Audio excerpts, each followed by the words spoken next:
বাদ পড়া বাইক আর বাতিলের আবর্জনায় খাতায় না। কেজি দরে বিক্রি বাতিল বাইক এখন অন্নদাতার ভূমিকায়। এই যে যেমন দেখছেন, 2 চাকার বাইক এখন 3 চাকার মোটর ভ্যানে পরিণত হয়েছে, যা অন্ন যোগাচ্ছে সাধারণ খেটে খাওয়া দিন দরিদ্র মানুষের।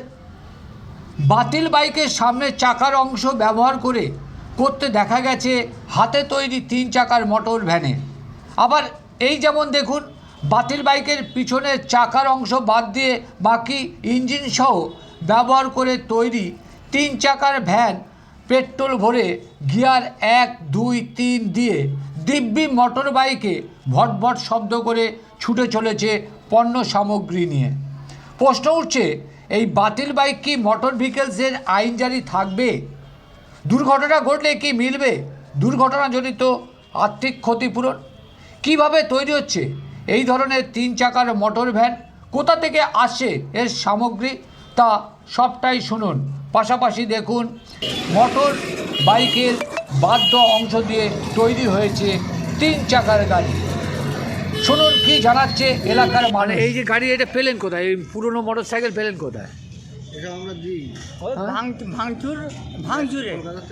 ভাঙচুর, যেগুলো ভাঙাই বিক্রি হয়। হ্যাঁ, আর সেটা বিক্রি হয়, তাই তো? না, তারা কিনে নেয়, তারা কিনে নিয়ে বিক্রি করে।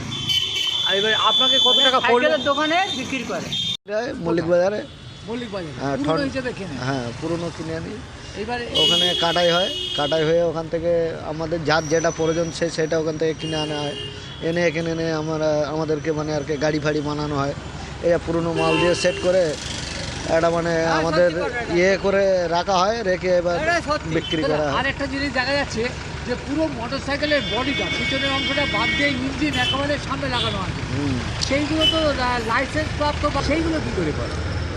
সেগুলো মোটামুটি এইভাবে কিনে আনা হয়, এখানে এনে কাটাই ফাটাই করে আমরা। ইঞ্জিন আছে, সব আছে, সে শুধু পিছনের চাকা নেই। পিছনের চাকা নেই, ওটা খুলে বাদ চলে যায়। ওটাও আবার যদি কারোর প্রয়োজন পড়ে সে আবার যদি আসে। এইসব করতে গিয়ে কি চোরাই মাল তাহলে বিক্রি হয় বলে মনে হয়?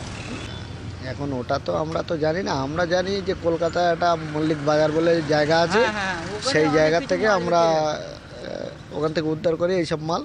এবার ওনারা চুরি করে আনেন কি করে আনেন ওসব তো আমরা বলতে পারবো না। যে গাড়িগুলো ওইগুলো লাগানো হয় তাতে নাম্বার প্লেট আছে, ইঞ্জিন আছে, সব আছে, তাহলে এটা তো মোটর ভেহিকেলস আইনে তো তার তো বৈধ হয়ে যায়, কিন্তু তার সঙ্গে ভ্যান। তো সেটা আমরা তবে এগুলো নতুন গাড়ি হয় না। আপনার নাম? আমার নাম মুজাফফর।